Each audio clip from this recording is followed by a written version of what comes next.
दयाल अनंत सुख सम्राट आदि सद्गुरु सर्व आत्माओं के सद्गुरु सर्व सृष्टि के सद्गुरु सतगुरु सुखराम जी महाराज धन्य हो धन्य। परम दयाल सतगुरु दरियाल जी महाराज धन्य हो धन्य। परम दयाल सतगुरु बाबा जी महाराज धन्य हो धन्य। तालनपुर धाम ने बारंबार प्रणाम स्वीकार हुए। राम सभा में राम महाराज उपस्थित हमारे समस्त राम सुनी भाई बहनों को बारंबार कोटि कोटि राम राम सा प्रणाम। महाराज की कृपा से गौपाठ की सत्संग का सिमरन का समय पूरा हो रहा है और आज अपने तो कहा थोड़ा सा समय सिमरन करेंगे, लेकिन करीब करीब 1 घंटा बीत गया, पता ही नहीं चला। ये राम जी महाराज की कृपा है और ऐसी कृपा सदैव समस्त भाई बहनों पर बनी रहे। यही हमारा असली धन है जो हमें परम मोक्ष में ले जाएगा। बाकी संसार का धन है वो हमारे संसार के कार्य में काम आएगा। राम नाम का धन हमारी जीवात्मा का कार्य करने के लिए काम आएगा। तो हमारा विषय चल रहा है निर्णय का। ये हम संसार में आए हैं, हमें कौन सी भक्ति करनी चाहिए, ये निर्णय लेना चाहिए, डिसीजन लेना चाहिए, ये हमें विचार करना चाहिए। ऐसे ही मर्जी है जैसे बिना सोचे समझे लकीर के फकीर बन के नहीं बैठना, क्योंकि मानव तन रूपी ये अमूल्य हीरा हमें मिला है और बिना सोचे समझे हम कोई भी भक्ति में लग जाते हैं। तो महाराज ने स्पष्ट लिखा है कि बिन निर्णो सुनिया बिना भगत करे जुग माई, तो नर जुग में कौतरे लोक किनी नहीं जाई। लोक किनी नहीं जाए मोय घर को घर माई। अंत काल में जीव छोड़े कौन दिस जाई। सुख राम एक नहीं पहुँचिया नाग पहुँचन हार। बिन निर्णो सुनिया बिना भगत करे जुग आय। ये बिन निर्णय सुनिया भगत करे जुग आय। ये बिना निर्णय सुने बिना डिसीजन लिए अगर कोई भजन करता है तो वो किसी लोक में नहीं जाता है, कहता न वो घर का न कोई घाट का। इसलिए परम दयाल अनंत सुख सम्राट आदि सद्गुरु सुखराम जी महाराज हमें समझा रहे हैं, हमें फरमा रहे हैं कि आप कोई भी भक्ति करो उसको प्रतिबद्धपणे से निभाओ। चाहे आप मायावी जगत की भक्तियां कर रहे हो, 3 लोक की भक्ति कर रहे हो, कोई भी देवी देवता की भक्ति भी भले ही कर रहे हो, लेकिन पूरा उस पर हमें विश्वास होना चाहिए, तो हमारा कार्य सिद्ध होगा। और मर्जी ही नहीं, हम तो सबको मानने वाले हैं, हमको इनको भी मानते हैं, उनको भी मानते हैं, सबको मानते हैं, ऐसे काम नहीं चलेगा। कोई हमारी मदद नहीं करेगा। भले हमारा भाव ठीक है, हम इनको भी मानते हैं, उनको भी मानते हैं, अच्छी बात है, कोई बात नहीं। लेकिन महाराज हमें एक निर्णय लेने की बात करें। भले आप 3 लोग की भक्ति करो, उसी में कोई एक चीज को पकड़ो। अगर ब्रह्मा जी की भक्ति करना चाहते हो तो ब्रह्मा जी का पूरा ज्ञान सुनो समझो। शंकर जी के कैलाश में जाना चाहते हो तो उनके ज्ञान को समझो, और विष्णु के बैकुंठ में जाना चाहते हो तो उसका ज्ञान सुनो, और मर्तलोक से डायरेक्ट अमरलोक जाना है तो राम जी महाराज के ज्ञान को अच्छी तरह से कान खोल के हमें सुनना चाहिए। 2 प्रकार के लोग इस संसार में हैं, पूर्ण काल पार ब्रह्म और सतुर परमात्मा का देश। और गोणकाल पारब्रह्म में भी 35 देश है, 35 लोक है। अगर गोणकाल पारब्रह्म में 35 लोकों में ही घूमना है, यही फिरना है, यही आवागमन में आना है, गाने वाले बैल की तरह घूमना है, तो फिर गोणकाल के 35 लोक में घूमते रहो। और डायरेक्ट मृत्यु लोक से अमर लोक जाना है तो ससुर परमात्मा की भक्ति करो। अब ये डिसीजन अपन को लेना है, ये निर्णय हमें करना है कि भाई हमें जीवात्मा को सदा सदा के लिए मां सुखों में भेजना है या इस जीवात्मा को सदा सदा काल के मुख में भेजना है। जमदूत के हाथ बिगाना है, आवागमन में आना है, गर्भवास का दुख भोगना है, लक्षावश्य का दुख भोगना है, तो फिर गोणकाल के 35 लोक है, 21 स्वर्ग और 7 पाताल के लोग, 7 ईश्वर के लोग हैं। उस लोगों में घूमते रहो, फिरते रहो, पर मोक्ष होने वाला नहीं है। इसलिए मां पुष्प माते बंदा मानो तन भी तुझे अमूल्य हीरा मिला है। समय रहते डिसीजन लेके, निर्णय लेकर के कोई भी एक चीज को पकड़ कर उसमें खराब कर जाए। जैसे विषय हमने कल रात में लिया था, आज सवेरे की सत्संग में भी परमात्मा हमारे श्रवण जी चौहान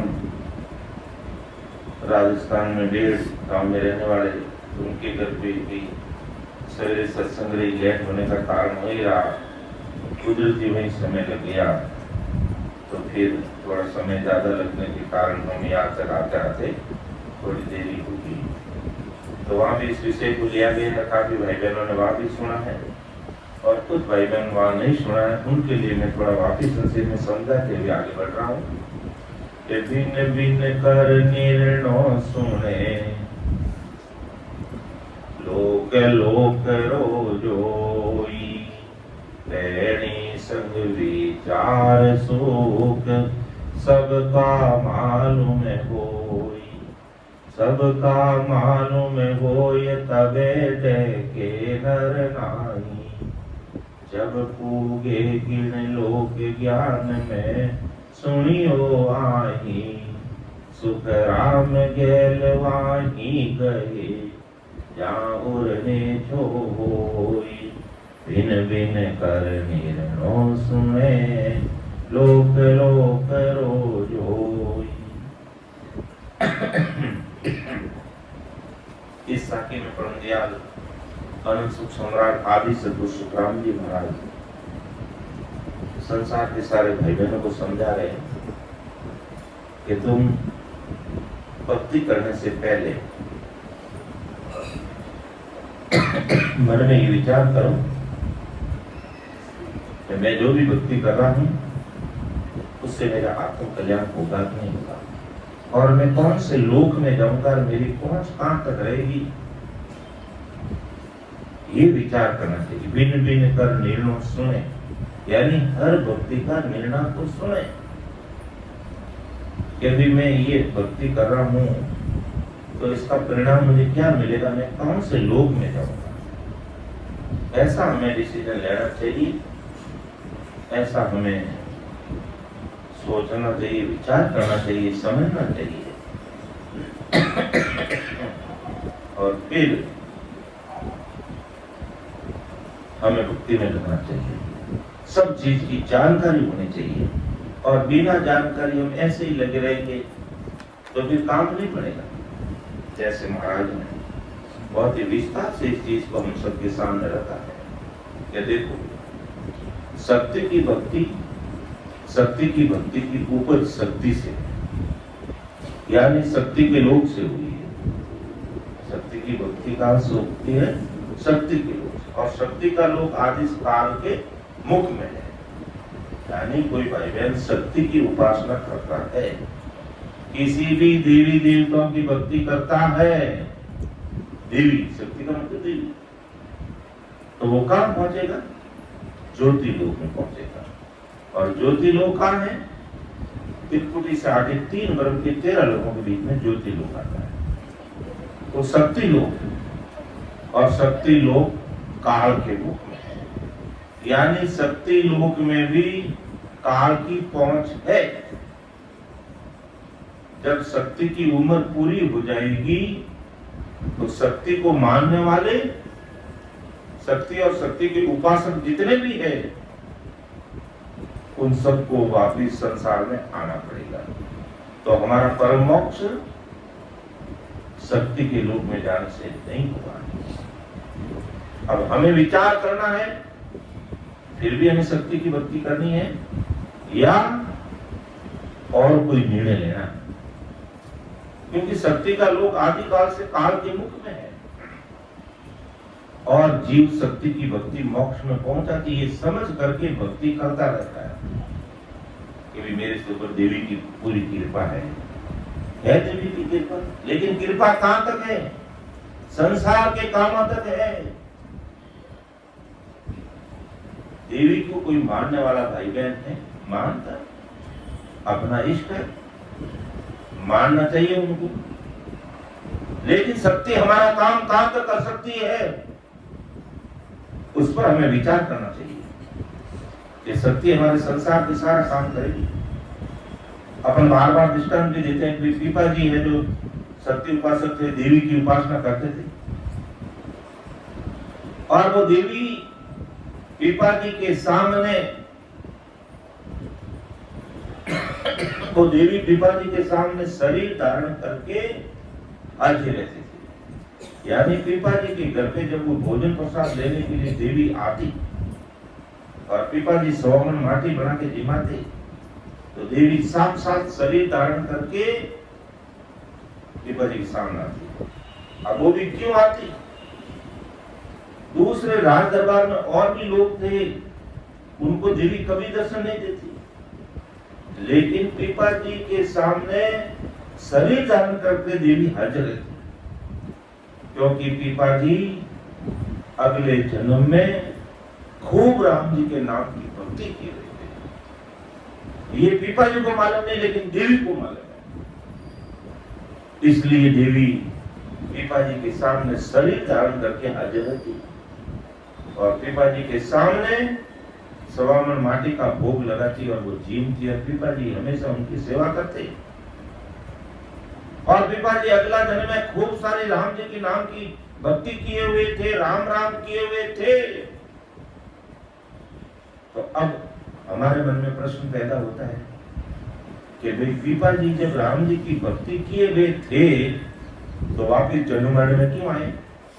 उन्होंने शरीर क्यों धारण किया? क्योंकि अमर लोक के 10वां दरवाजा खोलने से पहले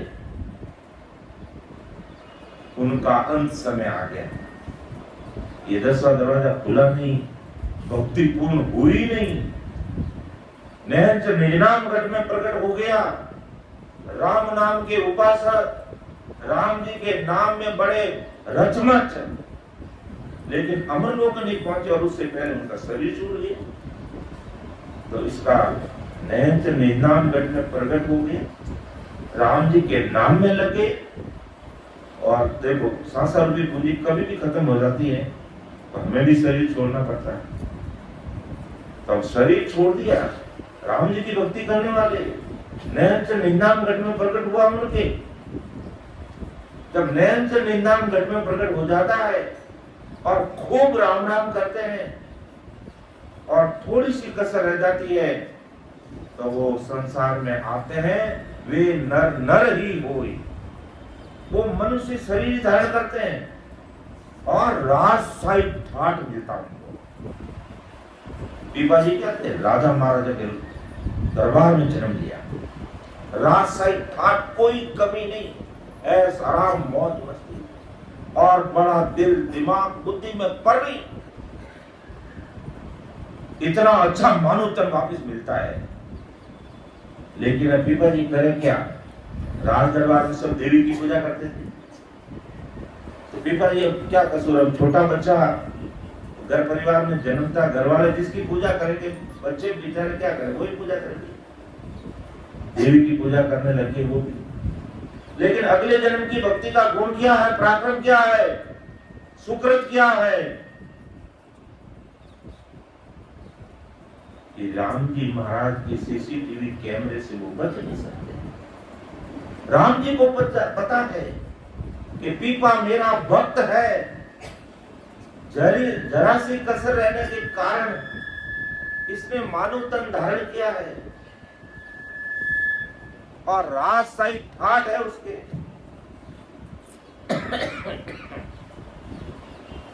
राजशाही ठाठ है, लेकिन भक्ति का बीज अंकुर नहीं हुआ। अब करे क्या, देवी के चक्कर में पड़ गए। राज दरबार में सब देवी को मानते, देवी की पूजा पाठ करते, पीपा जी भी पूजा पाठ करने लगे और देवी को सौमन माटी बना के खिलाते। लेकिन ससुर परमात्मा को दया आई कि मेरा पीपा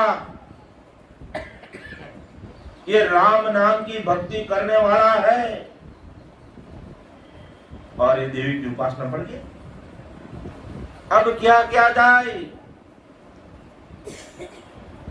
आज दिन तक इनको चेताने वाले कोई राम नाम के निवारी संतों का सानिध्य मिला ही नहीं। अब क्या किया जाए? मेरा पीपा ये जन्म भी ऐसा ही हो जाएगा। लेकिन परमात्मा ने दया की, और कैसे वो कुदरत करिश्मा काम करते हैं। क्या वो संतों को प्रकट कर दिया, यानी गैबव रूप से संतों को बना करके पीपा जी के घर भेज दिया। जाओ मेरे पीपा को चेताओ, ये राम नाम का लिवाड़िया है। लेकिन इस शक्ति की उपासना में पड़ गया। तो राम जी राम नाम की भक्ति करने वालों को कैसे इस कार के मुख से निकालकर अमर लोक पहुंचा देते हैं, अमर लोक पहुंचा देते हैं। संतों को प्रकट कर दिया कुदरती। जाओ, ससुर साहिब क्या नहीं कर सकता है? पूरी दुनिया की रचना करने वाले वो है। 3 लोग 14 भुवन बनाने वाले वो है। 21 रूप बनाने वाले वो, ब्रह्मा विष्णु महेश को बनाने वाले वो, अवतारों को बनाने वाले वो, ओंकार पारब्रह्म पूरी दुनिया बनाने वाले वो है। तो वो संतों को भेज नहीं सकते? भेज दिया संतों को, जाओ पीपा को चेता दो, ये देवी के चक्कर में रहा तो फिर काल के वश में हो जाएगा, फिर कुछ नहीं होगा। जाओ निकालो इसको बाहर। तो क्या बहुत संत आते हैं, क्या वो। और ये घटना पिछले सत्संग में भी हमने ली है, लेकिन कई बहनों ने नहीं सुनी। लेकिन प्रसंग ऐसे आगे मैं क्या करूं। शक्ति उपासना करने वाले आदि काल से काल के मुख में रहते हैं, लेकिन अब राम नाम का निवारी काल के मुख में नहीं रहता है। भले उसको सत्ज्ञान नहीं मिला है, देवी का ज्ञान मिल गया है। देवी के ज्ञान से महाराज कैसे बाहर निकालते हैं, वो बात समझनी, वो बात हमें समझनी है। क्या वो संतों को प्रकट करके भेज दिया, जाओ मर्तलोक में पीपा जी को ये राम नाम की भक्ति चेतन करो, उनको वापिस ये भक्ति का बीज अंकुरित करो।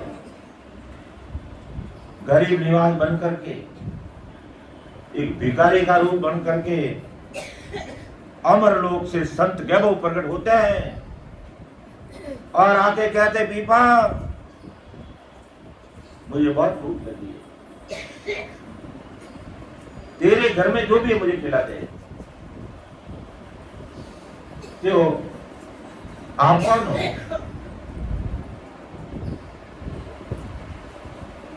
देखने में तो वो बिल्कुल गरीब भिखारी की तरह दिखते थे, लेकिन शब्दों का तेज से पीपा जी ने पहचान लिया। क्यों, आप कौन हो? क्यों भाई, मैं वैसे तो गरीब आदमी हूं, लेकिन मैं हूं संत हूं, मैं संत हूं और मुझे बहुत भूख लगी है, कम से कम 1 सप्ताह हो गया मुझे रोटी खाई हुई, तेरे घर में जो भी खिला दे। क्यों, आप संत हो? संतों के हिसाब से मुझे भोजन बनाना पड़ेगा, आपको ऐरा गहरा भोजन चल नहीं सकता। मैं आपको अच्छे से आपके लिए भोजन बनाऊंगा, और आप मेरे घर पे पधारे, बड़ी भारी मेहनत करी है, मैं आपको भोजन कराऊंगा। क्यों, पीपा अभी के अभी इसी वक्त करा कि महाराज भोजन तैयार नहीं है, ये भोजन तैयार हो रहा है, महाराज आपके लायक नहीं है। क्यों नहीं है मेरे लायक? क्या बात है? कि वो 1.25 मन माटी बन रही है। अब देखो, संतों को तारना होता है, माया का पर्दा पड़ जाता है और भक्ति करने वाला जीव देवी देवताओं की भक्तियों में लग जाता है, तो ससुर साहिब को पर्चे देने पड़ते हैं। और क्या पर्चा दिया? कि पीपा वो माटी नहीं है, वो लापसी है, डाले का मैं कहूंगा। अंदर जाके देखता है, मैं तो अभी तो मैंने इतने सारे जीवों की हत्या करके है जो माटी बनी थी, लापसी बन गई। ओ है तो कोई ये संत चमत्कारी है तो कोई कौन संत है भाई? पीपा को विश्वास में लाने के लिए क्या करें? दरियाव जी महाराज जब पहली बार रामसनी संप्रदाय का प्रादुर्भाव करने के लिए आए, तो भगत में भीड़ पड़ती, शरीर धारण करके खड़े हो जाते हैं।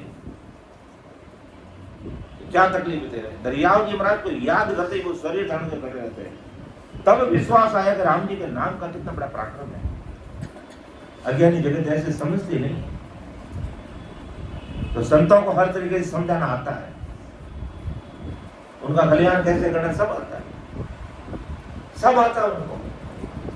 बस तुम ये मां प्रसाद कानों में सुनते रहो, बस बाकी सब काम कर ले, वो अपना कर लेंगे। सत्संग में जरूर तुम बैठ जाना, और सत्संग में बैठने का तुम्हारा कोई किराया लगता नहीं, तुम्हें कोई या कोई पेट पूजा नहीं देनी है, या कोई आरती नहीं उतारेगा, आरती की थाली में तुम्हें कोई पैसे रखने नहीं है, संतों को कोई साफा नहीं पहनाना, कोई माला नहीं पहनानी, कोई रोकड़ रुपया देना नहीं, कुछ नहीं देना है।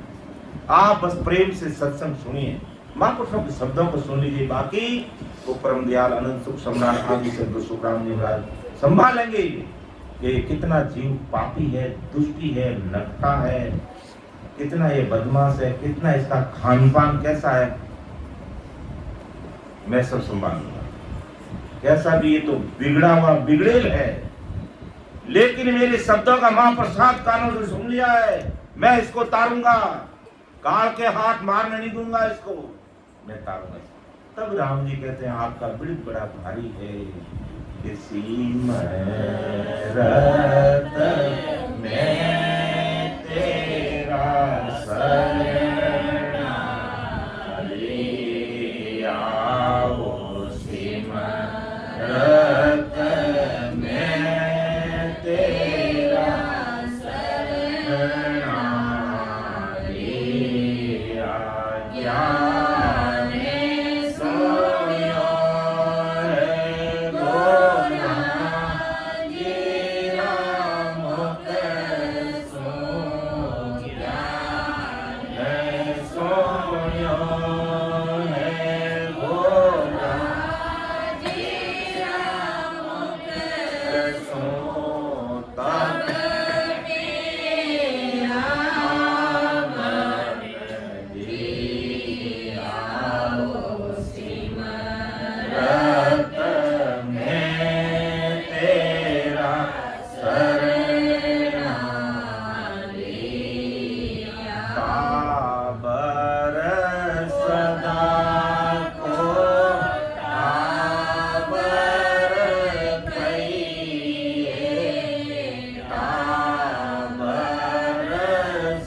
आपका शरणा ले लिया, आप अपने वृक्ष की लाज रखना। तो वो महापुरुष, उनका इतना भारी वृक्ष है, अरे सीधे साधे सामान्य और सत्मार्ग पर चलने वाला, साहूकार, अच्छा खान पान करने वाला, अच्छा बोलचाल करने वाला, अच्छी रहनी करने वाला आदमी को सब तारते उसको। लेकिन मेरे जैसे बिगड़ेल को तारने वाले राम जी का वृक्ष कुचल गया है कि बिगड़ेल से बिगड़ेल को मैं तारूंगा। अब कितनी बड़ी अद्भुत बात है कि राम जरा पापे ने भी ताजे करेंगे, बिल्कुल ताज है, क्योंकि हमारा भाग्य तेज कि महाराज का हमें एक प्रसाद मिल रहा है, और इस प्रसाद का गुण है मेरा जैसा बिगड़ेल से बिगड़ेल होगा वो पर इस गौशाल से पार होगा। इसलिए सत्संग बहुत जरूरी है। जहां पर भी ऐसे महापुरुषों की सत्संग होती है, चाहे हमारे गुरु कार्य करने वाले हमारे चैनी के राम सिंह भाई भी जहाँ कोई अधिकवार की संगत करते हैं, दिन में करते हैं, दोपहर में करते हैं, रात में करते हैं, पूनम की करते हैं, कब करते हैं, सप्ताह में एक बार करते हैं, 5 दिन में जरूर उस संगत में जाकर के बैठ जाना। चाहे कोई भी भाई बहन महाराज के शब्दों को पढ़ रहा है, ये शब्द महाराज के पढ़ने वाले के बाप के शब्द नहीं है, ये मेरे बाप के शब्द नहीं है, ये परमात्मा के, वो सबका बाप है, मालिक है, उनके वो अणव्यवहारिक वचन है। और इन वचनों में इतनी शक्ति है कि पापी से पापी, दुष्ट से दुष्टी जीव को तारेंगे, ऐसा पीड़ है उनका। कोई गुण नहीं देखते, कभी कहते भी नहीं है, क्योंकि वो सतरूप साहिब के जो अवतार होते हैं, जो ऐसे संत होते हैं, जो सिमरन करने वाले होते हैं, हर आदमी का बायोडाटा उनको कांच में दिखता, कांच में। लेकिन आज दिन तक नहीं कहते हैं कि भाई तू क्या काम करता है रे, तू क्या कर रहा था रे, तू क्या कर रहा था रे, तू क्या कर रहा था रे। पता है ये मर्द लोग हैं, ये भवसागर है, बेचारे की बस की बात नहीं है, उसकी बस की बात नहीं है। लेकिन ये बेचारा अब मेरे अनवे भाई वचन सुन रहा है, अब ये बेचारा नहीं रहेगा, ये विचार करके परमात्मा के देश में जाएगा। तब कहते हैं तुम गरीब निवाज और इतने भारी वृत्त की लाज रखने वाले वो राम जी रहते हैं। तो पिपा जी अगले जन्म में हमारे जैसे सत्संग करने वाले, भजन करने वाले, राम जी के नाम में रचमच, लेकिन जरा सी कसर रह गई कि ये 10वां दरवाजा खुला नहीं है, और वापिस जन्म ले लिया और देवी की उपासना में लग गई। देवी की उपासना करना कोई गलत नहीं है, जिनको जैसा ज्ञान मिलता करते हैं, करते रहो। लेकिन वो राम जी का भगत ऐसा करने लग जाता है तो ससुर साहिब कैसे कृपा करके उसको जो चुकी हुई ट्रैक है उसको वापस अपने ट्रैक पे कैसे लाते हैं, वो बात हमें समझ गई। अब पिपा जी तो देवी के चक्कर में ऐसे फंस गए, 1.25 मन माटी हमेशा बढ़ाते हैं, देवी को जिमाते हैं, कितनी जीव हत्या करते। लेकिन राम जी को दया आ गई, ये संत है और कंत बन गया, मैं नहीं बन दूंगा, मेरा वृत्त है, मेरा वृत्त है। राम नाम लिया हुआ ये डूबेगा कभी नहीं हो सकता है, ये डूबने का काम तो कर रहा, लेकिन मैं नहीं डूबने दूंगा इसको, क्योंकि इसने राम नाम लिया है। तो क्या दो संतों को प्रकट कर दिया कि जाओ पीपा को उतारो, पीपा को सद्बुद्धि दो, चेताओ, चेतन करो, ये चूक चुका है, इसको चेतन कर दो, जगाओ इसको, तो क्या कर रहा है? तो राम राम करने वाला है जो है, मांस मट्टी खा रहा है, काला पानी पी रहा है, ऐसा आराम कर रहा है, और न जाने क्या क्या कार्य करता है, इसको चेतन कर दो। संत आगे और कहा भोजन लेकर, भाई भूख लगी है, 7 दिन से भूखा हूं, तो भोजन नहीं है, और भोजन भंडार अंदर जो महाराज, वो भोजन तो देवी के लिए है, माटी बंडी है, आपके लायक नहीं है, कि तुझे नहीं दिखता, अंदर जाके वापस देख, वो माटी नहीं, वो लापसी है। तो संतों ने पर्चा दिया, क्योंकि उसको बताना, इसलिए पर्चे बिना ये दुनिया समझते नहीं है, चमत्कार बताना पड़ता उनको। तो बताया चमत्कार, गए अंदर, पिपाजी देखा माटी की लापसी। वापिस आके प्रणाम किया, महाराज आप तो बहुत बड़े संत हो। क्योंकि मैं तो कुछ भी संत नहीं हूँ, मुझे तो भूख लगी है। अब ये थोड़ी क्या मैं अमर लोक से आया, तेरी बुद्धि भीष्ट होगी, उसको सही करने के लिए आया हूँ, यूं थोड़ी कहते हैं। वो कह रहे कोड़ा ने कभी नहीं कहो, कोड़ा कभी कोड़ा आदमी नहीं कहो तो कोड़ा उन्हें कहना वकील कहे कि टीकर थारा नैन फूटा को मैंने तो बोलना आगे बोले कभी है बोलो कि कोड़ा ने कभी कोनो नहीं कहना है, कोंगला ने कोंगलो नहीं कहना कभी, कभी कोई बात नहीं। और के सरकार कितनी अच्छी बात है, दिव्यांग विशेष संघ वाले आदमी बोलते हैं। तो अब संत आए अमरलोक से और वो माटी बना रहा है, अब उसको सुधारना है। तो आखिर संत आते, तो आते ही वो तो दाखल दे सकते थे, बड़े जोरदार उसको डांटे दे सकते थे, तो धोखा ही काम करे रहे।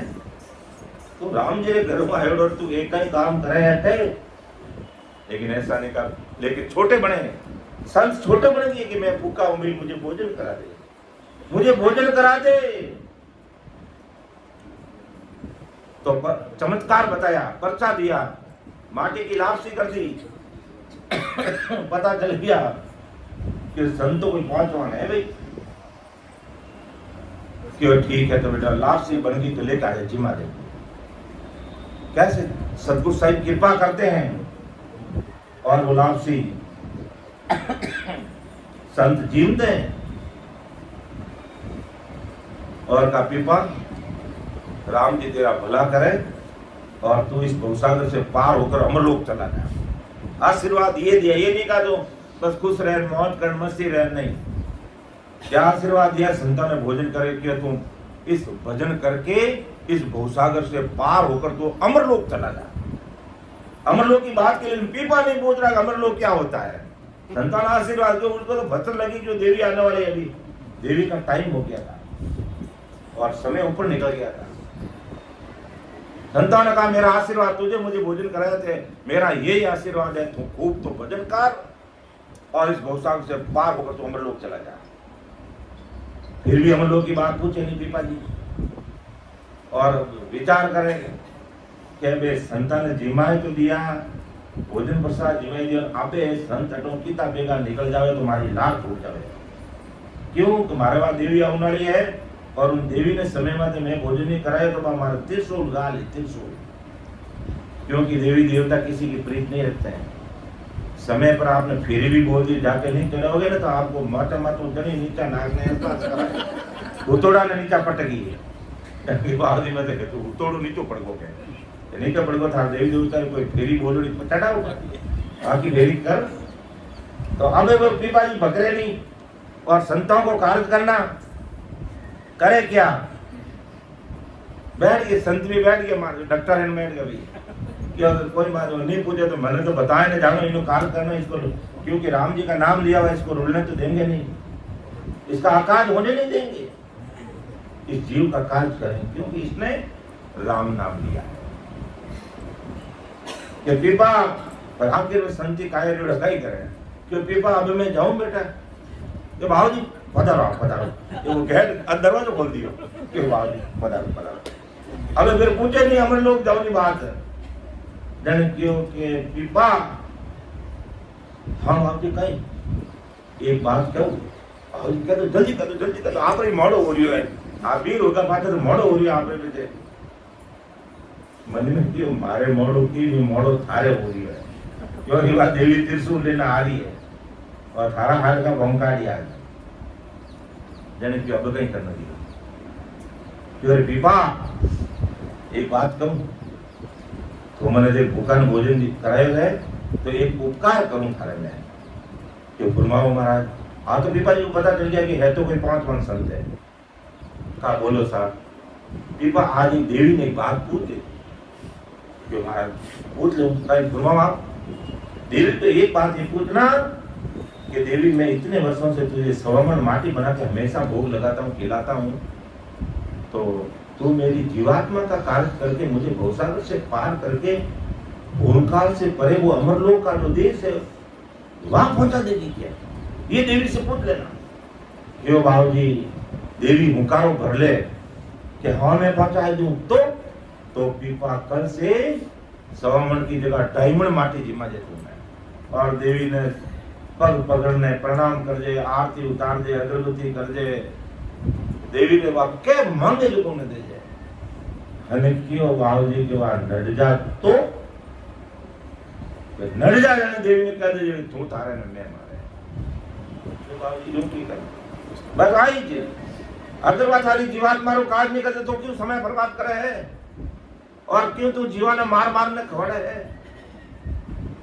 अगर देवी तेरी जीवात्मा का कार्य करता है तो कृपा आज से उसकी डबल सेवा करना। और अगर वो कहती मैं नहीं कर सकती तो कृपा आखिरी राम राम कर लेना कि देवी तू तारे ने मैं मारे है, राम राम आखिरी राम राम कर लीजिए। ये बाबू जी आखिरी राम राम भी कर लो पचे तू काशी में जाजे रामानंद जी करने जाए ने राम नाम रो वेद लेने भक्ति करने भवसागर में पार होने अमर लोग चले। जो बाबू जी ठीक है, बात तो ठीक है, ये बात मेरी पसंद आ गई कि संत इतने बड़े संत है, आप तो बच्चों बता दियो कि आपके वचनों पर मैं खरा उतरूंगा। राम जी कृपा करी अबे राम जी मैं बोलने दुका कि अबे मैं आप क्या जो करूं, आप वचनों माते मैं खरो उतरूं। और देवी ने आओ तो पहलो प्रश्न यूज करूं, फटे दूसरी बात करूं। अब इस समय ऊपर को ये हकीकत घटना है और उदयपुर की तरह राजा महाराजा के रूप में पीपा जी ने राज किया, जन्म लिया और बाद में वो संत हुए। ये वास्तविक घटना कोई मनगढ़ंत कहानी नहीं है, कथा नहीं है। ये वास्तविक घटना है कि अगले जन्म में भजन करने वाले जब देवी की उपासना में लग जाते कैसे राम जी उसको वापस निकाल करके परम मोक्ष में भेज देते हैं। संसार में रहते तब तक वो संत रहते हैं। ये हकीकत घटना है। ऐसा बिरद है महाराज का, ऐसा बिरद है इन महापुरुषों के शब्दों का। इसलिए आप कोई बहन भड़का मत लेना। आप महाराज को मानो मत मानो, तुम्हारी मर्जी की बात है, लेकिन भाव में कुभाव मत लाना। बस भाव को छोटा मत करना। बस तुम महाराज को मानो चाहे बोले मत मानो, नहीं मानो तो कोई बात नहीं, नमस्कार कि भाई आया ठीक है। हमारे परमात्मा बड़े वैसा गौतम जी ने सत्संग रखी और हमें भी निमंत्रण दिया कि भाई सत्संग में आना और प्रसाद लेना, तो सत्संग में आ गए, प्रसाद ले लिया और नमस्कार कर लिया वाणी जी महाराज को और अपने अपने घर चले जाएंगे सब। लेकिन भाव में कुभाव मत लाना, भाव तगड़ा रखना, सदैव भाव तगड़ा रखना। मन में भाव तगड़ा रखना नहीं रखना किसी को बताना भी नहीं है, मन ही मन समझ जाना। महापुरुषों के शब्द है, सत्य वचन है। अब मैं मानू नहीं मानू मेरी मर्जी की बात है, लेकिन महापुरुषों के शब्द है और जो बहुत बड़े महापुरुष हुए धरा धरती पर, भाई अच्छा हमारे गोदन ने अच्छा कार्य किया, बस ऐसा भाव रखना। महाराज को बोले मत मानना तुम, लेकिन भाव मत बिगड़ने देना, इतना बस ध्यान रखना। बाकी समझ लो तुम्हारा जन्म सुधर गया। बस तुम महाराज को मत मानना, लेकिन फिर भी तुम्हें सुधार देंगे महाराज। इस जन्म में नहीं तो अगले जन्म में तो पक्कम पक्का सुधारेंगे। तब महाराज ने कहा कि कलयुग की 4,32,000 वर्ष जो उम्र है उसमें पूरी दुनिया के भाई बहनों को ले जाऊंगा। बताओ एक देश में तो खाली हार्ड गई खावे उठे, अब आने भी महाराज तारेला की करतारी पाकिस्तान से हिंदुस्तान में जन्म दे जाएंगे और हिंदुस्तान में जन्म दे करके राम नाम के लेवल संतों के घर में पैदा कर दिया तो फिर वो जन्म से ही राम राम करेगा और उसका काज नहीं होगा, उसका काज हो जाएगा। अब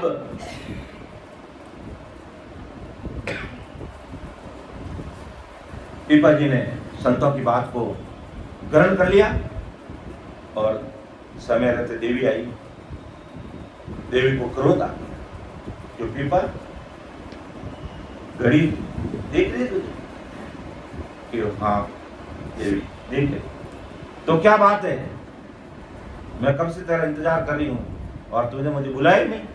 पीपा जी कहते देवी आओ, प्रसाद तैयार है जिमो, और वो देवी साक्षात शरीर रूप धारण करके प्रकट हो जाती।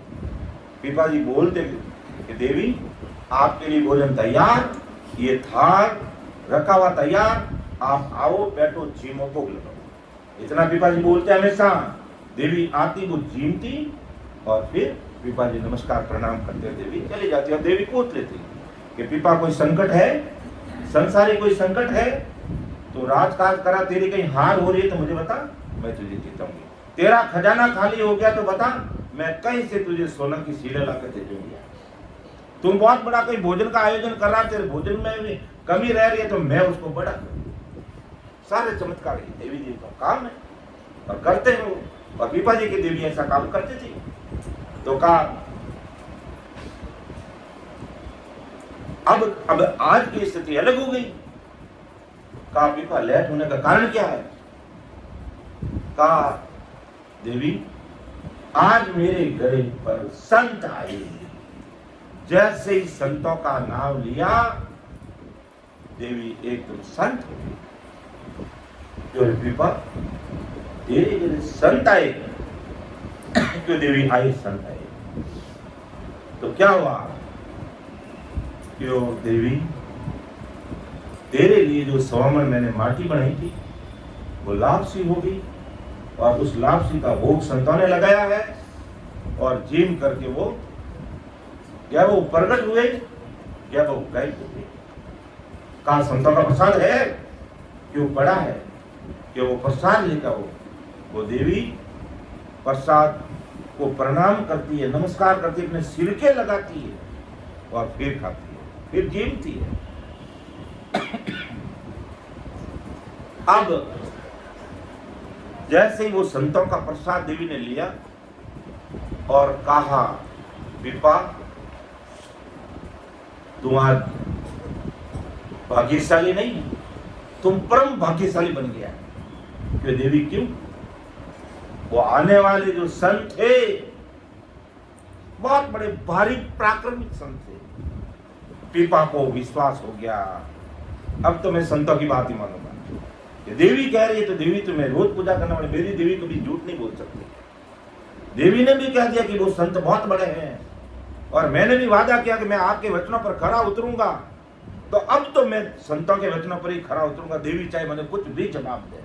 ऐसी पिपा जी के मन में मजबूती आ गई और उस देवी ने मजबूती ला दी कि देवी देवता कभी झूठ नहीं बोलते, देवता कभी झूठ नहीं बोलते, जो हकीकत है वो अपने सामने रखते हैं। अब मानो उनको नहीं मानो वो कह देते हैं।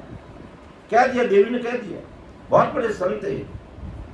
तो कहा देवी मेरा आपसे प्रश्न, आप मेरी जीवात्मा का कार्य करके मुझे अमरलोक पहुंचा दोगे? देवी ने स्पष्ट मना कर दिया कि पिपा मैंने क्या कहा, तेरा खजाना खाली है तो मैं धन दान से भर दूंगा, तेरी संसार में हार हो रही तो मैं तुझे जीता दूंगा। संसार का क्या काम तेरा नहीं किया मैंने, क्या नहीं बाकी रखा मैंने, तू कहेगा जो कर दूंगा। लेकिन भाई जीवात्मा का कार्य करके मैं तुझे मोक्ष में तो नहीं भेज सकता। क्यों देवी तुम अगर मुझे मोक्ष में नहीं भेज सकती है तो आज से मेरा आखिरी राम राम है, कल से तेरे लिए मेरे राज दरबार में यह सौमन माटी नहीं बनेगी, तू तेरे रूम में मेरे। देवी ने कह दिया ठीक है भाई, मेरा भी आखिरी राम राम मान लेना, तेरी मर्जी की बात है। अब जो काम मेरा है वो मैं कर सकती हूँ, मेरा जो कार्य नहीं है वो मैं नहीं कर सकती। अब तो मुझे मान चाहे बड़ी मानना, क्यों आज से मैं अब आपको नहीं मानती। इतने दिन मैंने आपकी खूब सेवा की, तेरे प्रति मेरे भाव में कोई कमी नहीं है, लेकिन अब मुझे तो परम मोक्ष में जाना, अमरलोक जाना है। क्यों पिपा अमरलोक में जाना है तो संतों ने जो बात की है उसको मान लेना और उनके वचनों पर खरा उतरना, और मैं जा रही हूँ, राम राम। चली गई देवी। और फिर पिपा जी कहते रामानंद जी के घर पे जाते हैं और वहां से भक्ति का भेद लेकर के भजन करते हैं। और अपनी बात महाराज अभी शक्ति की बात ही कर रहे हैं कि भाई शक्ति के लोग की जाने के लिए कोई पूजा पाठ करता है, देवी का कोई उपासक है, भजन करता है, तो वो काल से नहीं बच सकता, वो अमर लोक नहीं जा सकता। कि शक्ति का लोक आदि काल से काल के मुख में है, अर्थात समय आने पर शक्ति की जब उम्र पूरी हो जाएगी तो शक्ति के जितने भी उपासक हैं उन सबको कालकूट को जाना पड़ेगा, अर्थात उनको सबको वापिस संसार में जन्म मरण में आना। इसलिए जीव शक्ति की भक्ति मोक्ष में पहुंचाने की ये समझ कर करते हैं कि हम शक्ति की भक्ति करते हैं, देवी की भक्ति करते हैं, हमारा मोक्ष हो जाएगा। दुनिया ऐसे ही समझती है, लेकिन वास्तव में जब इस प्रकार के अवतारी महापुरुषों के शब्दों को सुनते हैं तब हमें पता चलता है कि भाई हमारे ये देवी देवता हमारे सिर के ताज हैं।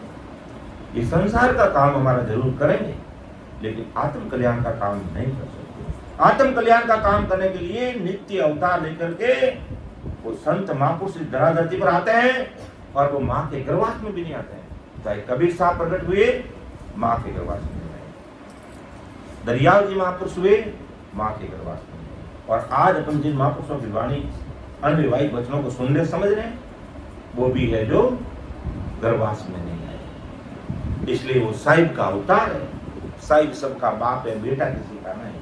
और बाकी जितने अवतार है तो वो तो सबके बेटे हैं। ये मान लो आज अपन मान लो रामचंद्र जी को मानते हैं, रामचंद्र जी किसके बेटे हैं? दशरथ जी के बेटे हैं, कृष्ण भगवान के बेटे हैं। जो भी अवतार है उन सबके पिताजी है, लेकिन वो साहिब सबका बाप है, बेटा किसी का नहीं। बेटा होके उतरे तो साहिब नहीं कहला सकता। तो हम उस साहिब की भक्ति करते हैं, उस ससुर परमात्मा की भक्ति करते हैं, जिसने आपको हमको देवी देवता भोपा भैरव ब्रह्मा विष्णु महेश अवतार होम काल तक पूरी सृष्टि की रचना करने वाले को ससुर साहिब है। हम कुछ भी भक्ति करते हैं। तो अब हमारे पास में दो रास्ते हैं, हम दो रास्ते पे खड़े हैं। या तो हमें गौण काल से निकल करके परमात्मा के देश में जाना है, या गौण काल में रहना। ये दो रास्ते हैं, गौण काल का और गौण काल से परे ससुर परमात्मा। ये हमें निर्णय लेना है कि हमें क्या करना है। हमारा हाथ की बात है। अगर समय रहते अपन डिसीजन ले लेते हैं, निर्णय ले लेते हैं, तो मानव तन का जो पटा हमें मिला है तो इसका सदुपयोग हो जाएगा, हमारा जीवन सार्थक हो जाएगा, और हम हमेशा हमेशा के लिए परमात्मा के महासुखों के देश में चले जाएंगे। तो महापुरुष हमें चेताते हैं, हमें विचार करना चाहिए कि हमें काल के मुख से निकलना है या उसी में रहना। अब इसके बाद में अगर महादेव का कैलाश है, अगर ब्रह्मा का सतलोक है, इंद्र का पद है, स्वर्गलोक है, पाताल लोक है, विष्णु की भक्ति की उपज वैकुंठ से है, महादेव भक्ति की उपज कैलाश से है, ब्रह्मा की भक्ति ब्रह्मा के सतलोक से है, तो सत जत तप की उपज स्वर्ग से है, और 101 यज्ञ की उपज इंद्र पदवी से। 101 यज्ञ करता है तो इंद्र पदवी मिल जाती है। और भैरव शरीर के राक्षसी देवता की भक्ति की जिसकी उपज है वो भक्ति उसी लोक में पहुंचाती है। उस लोक के परे के लोक नहीं पहुंचाएगी। विष्णु की भक्ति भक्त को वैकुंठ में पहुंचाएगी, वहां के सुख देगी। शंकर की भक्ति संत को कैलाश पहुंचाएगी और वहां के सुख देगी। ब्रह्मा की भक्ति साधु को सतलोक पहुंचाएगी, वहां के सुख देगी। सत्य जत तप साधने वाले भगत को स्वर्ग मिलेगा और स्वर्ग के सुख मिलेंगे, और 101 यज्ञ करने वालों को इंद्र पदवी मिलेगी, और 33 कोटि प्रकार देवताओं का राजा बनने का सुख उस इंद्र भगवान को मिलता है। परंतु इन किसी को भी सस्वरूप का मोक्ष पद नहीं मिलता है। ये बहुत बड़ी विचार की बात है। इसका कारण विष्णु, शंकर, ब्रह्मा, स्वर्ग, इंद्र पद इन सभी की भक्तियों की पहुंच नीचे तक यानी आकाश तक है, साकार तक है। साकार पद के परे निराकार के 13 पद है, उसके परे मोक्ष का सस्वरूप पद है। भैरव की भक्ति पाताल में पहुंचाएगी, उससे आदि से ही दुख है और वह आदि से ही कोई सुख है ही नहीं है। ऐसे क्षेत्रपाल की भक्ति यमदूत बनाती, यमदूतों को रात और दिन महादुख देखना पड़ता है, यमदूतों को रात दिन दुख पड़ता है। ऐसे काल के महादुखों में भक्ति करके अटके हुए जीव महासुख के मोक्ष के पद में महासुख कैसे पाएंगे? ऐसे अनेक भक्तियां है संसार में, उसका नाना प्रकार से निर्णय करो, समझो, विचार करो कि किसकी कहां तक पहुंचे। जैसे साकारी भक्तियां है, वैसे निराकारी जीवपद की और ओंकार पार्वण की दो भक्तियां हैं, और दोनों भक्तियों में सुख और दुख नहीं है। तो हंस को आदि से सुख चाहिए, वो इन भक्तियों से मिलता नहीं, और जीव आदि से गर्भ का और काल का दुख नहीं चाहता, वो इन भक्तियों से मिलता नहीं। हम क्या चाहते हैं? गर्भवास मारना नहीं चाहते, मां सुख प्राप्त करना चाहते हैं, लेकिन जो भक्तियां तीन लोग की करते हैं उससे तो हमें वो मां सुख मिलने वाला नहीं है। ऐसा परमदयाल सद्गुरु सुखराम जी महाराज समझा कर तुम निर्णय करो कि सतस्वरूप के मोक्ष में जाएगा, ये समझ के सभी भक्तियां करते हैं और बारीक धोखा खा जाते हैं, बारीक धोखा खा जाते हैं। तो इन सभी साकारी और निराकारी भक्तियों से न्यारी, और इन साकारी और निराकारी सभी पदों से न्यारी सतस्वरूप की भक्ति है, सतस्वरूप परमात्मा की भक्ति है, और उस भक्ति की उपज सतस्वरूप पद से है, और सतस्वरूप का पद महासुखों का पद है, और वहाँ काल का दुख लेस मात्र नहीं है। ऐसा सभी भक्तियों के पहुंच का न्यारा न्यारा निर्णय हमें सुनना चाहिए, हमें समझना चाहिए, हमें विचार करना चाहिए, हमें दिमाग लगाना चाहिए, और न्यारे न्यारे भक्तियों से पाने वाले लोगों के सुख दुख के ज्ञान से हमको समझना चाहिए कि कौन सी भक्ति से सुख मिलने वाला है और कौन सी भक्ति से हमें दुख मिलने वाला है। तो भांति भांति से भक्ति के पहुंच का और सुख दुख का निर्णय होने पर हंस मां सुख की भक्ति के रास्ते की खोज करेगा और धारण करेगा, और वो अन्य भक्तियों में जरा सा भी अटकेगा नहीं, भटकेगा नहीं, लटकेगा नहीं, और सभी भक्तियों की पहुंच का ज्ञान समझने के कारण दिल में निश्चय करके मोक्ष की भक्ति धारण करेगा और मोक्ष के लोक में पहुंचेगा। वह हंस गलती से काल के दुखों वाले लोकों में नहीं अटकेगा। इसलिए आदि सद्गुरु सुखराम जी महाराज आज संसार के सभी भाई बहनों को, स्त्री पुरुषों को जता रहे हैं, बता रहे हैं, समझा रहे हैं, उपदेश कर रहे हैं। भांति भांति से भक्ति के सुख दुख समझो, फिर भक्ति करने का निर्णय लो कि मुझे अब कौन सी भक्ति करनी है। उससे काल से अटकाने वाली भक्तियां छूट जाएगी, और काल से मुक्त कराने वाली भक्ति सतस्वरूप परमात्मा की भक्ति हम पकड़ लेंगे, हम उसको समझ लेंगे। इसलिए महापुरुष हमें कहते हैं कि जो भी तुम भक्ति कर रहे हो उसका निर्णय कीजिए, वो भक्ति हमें होन काल तक रखने वाली है या होन काल से ऊपर पहुंचाने वाली है। इस चीज का तुम निर्णय नहीं करोगे और वैसे ही चलते रहोगे तो महा दुखों के काल के देश से हम कभी बाहर नहीं निकल सकते। ऐसा परमदयाल अनंत सुख सम्राट आदि सद्गुरु सुखराम जी महाराज आज संसार के सारे भाई बहनों को समझा रहे कि तुम विचार तो करो, इतना अच्छा हमें अमूल्य समय मिला है तो हमें राम जी की भक्ति में लग जाना चाहिए, और फिर भी नहीं समझ में नहीं आता है तो सदैव ऐसे महापुरुषों के प्रति भाव अच्छा रखना, और ऐसी सत्संग आपको जहाँ भी मिले जरूर उस सत्संग को सुनते रहना। हो सकता है इसी जन्म में कहीं चोट लग जाए, जैसे पीपा जी और महापुरुष तो अपना काम करेंगे, वो तो अपने पीड़ित की लाज रखेंगे ही रखेंगे। आज पीपा जी अगले जन्म में भक्ति की तो फिर इस मानव तन में आकर के वो भटक गए, तो उनको ज्ञानव अमर लोक से संतों को बेच करके वापिस चेतन कर दिया कि चेतन से चेतन मिला, गाड़ी होगी चेतन, अब रुकने वाली नहीं, मुसाफिर तू भी हो जा चेतन। और जैसे पीपा जी चेतन हुए तो छोटी तोड़ छिटक गई और मोटी आई माई, मोटा सो मोटा मिलिया, निकल गया सब कोटा।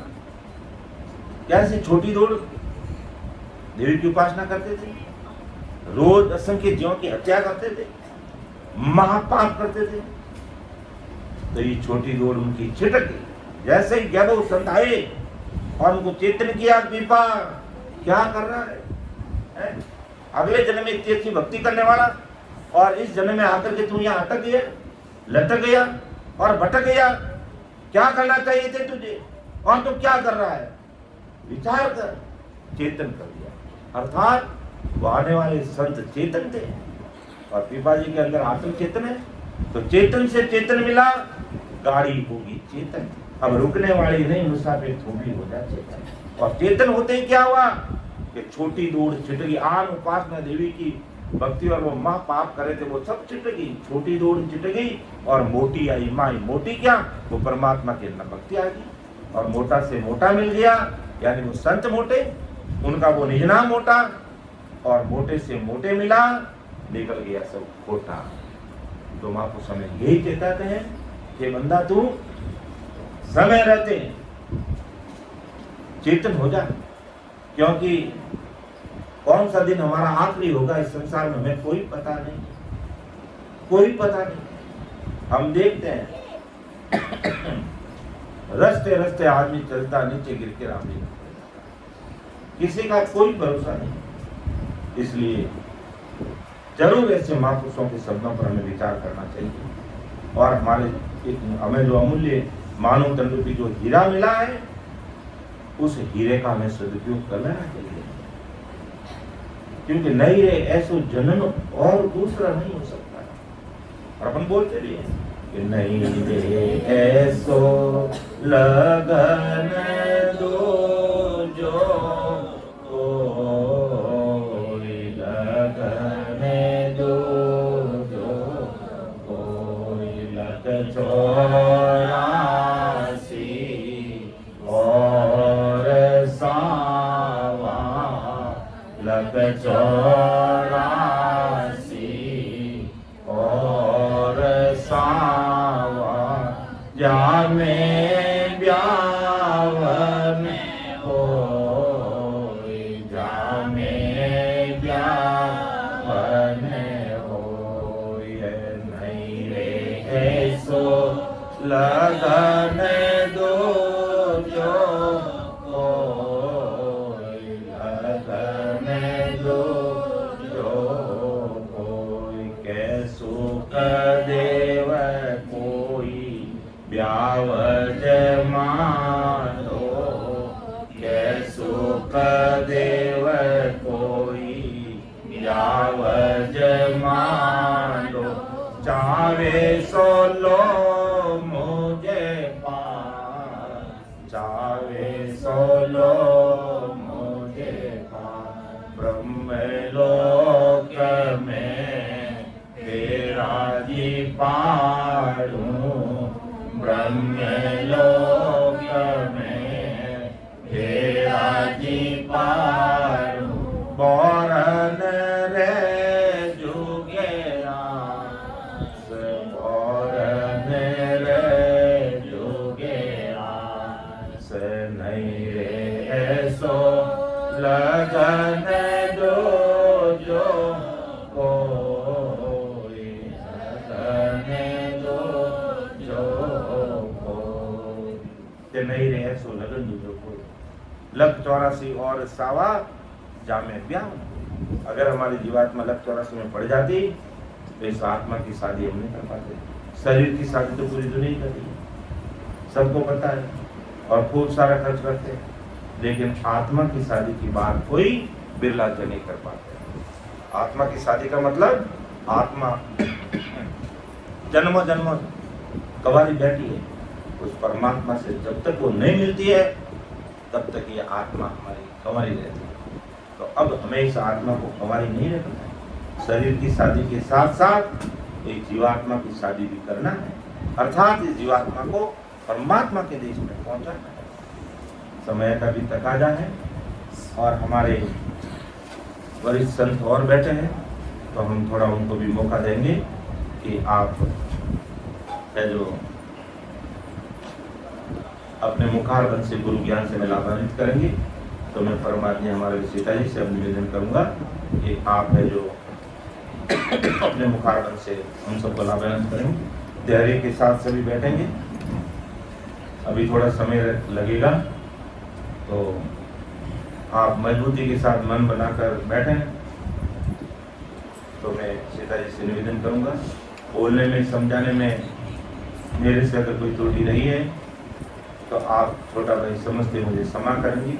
सुन जो मैं निर्दोष हूँ, घाट भाग जैसे हो, तुम्हें हरे बोलने हारे हो, क्या जाने का को।